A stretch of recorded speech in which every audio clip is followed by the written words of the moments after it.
Le problème majeur du christianisme de nos jours, c'est sa complexité. Il nécessite tellement de qualités. Beaucoup pensent qu'il est l'ensemble des chrétiens possédant les qualités de Christ.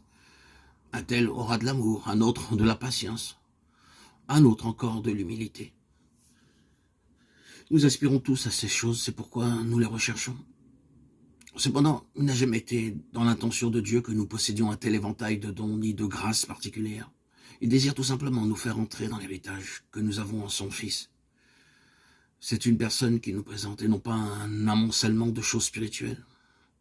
L'incompréhension de la pensée de Dieu à ce sujet est cause de beaucoup de chutes dans la vie de ses enfants. Lorsque des incroyants découvrent qu'ils sont pécheurs, qu'ils comprennent dans leur cœur que c'est ce genre de personnes que Christ veut sauver, ils viennent à lui pour être sauvés et ils ont alors l'expérience de sa grâce salvatrice.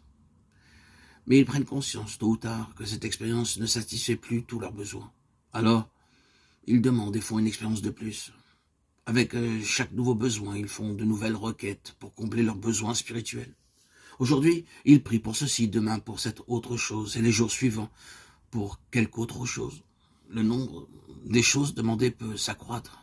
Mais même lorsque les choses reçues correspondent à celles qui ont été demandées, elles ne peuvent jamais satisfaire le véritable besoin.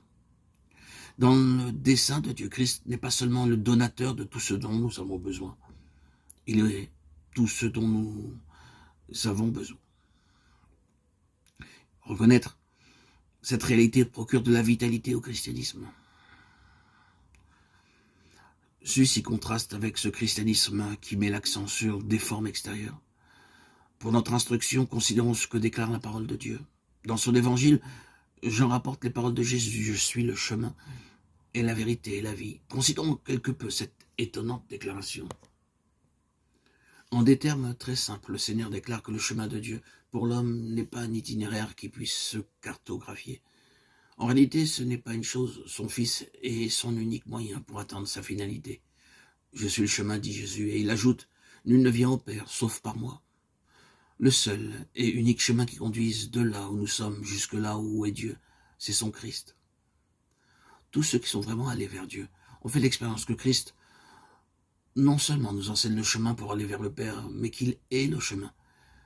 Mais après être allé tout d'abord vers Dieu, par Christ, nous devons réaliser dorénavant que notre seul accès vers le Père est par le Fils. Je suis le chemin fut vrai la première fois que nous sommes allés vers Dieu. Il demeure encore vrai, il le sera toujours, même après cette première expérience. Cependant, de nombreux chrétiens défaits des années durant ont cherché le chemin de la victoire et ils persistent encore dans leur vaine recherche. Hélas, ils cherchent un chemin et ils passent à côté de celui qui est le chemin. Aussi longtemps que nous essayons de trouver la méthode pour pouvoir vaincre, nous sommes voués à l'échec.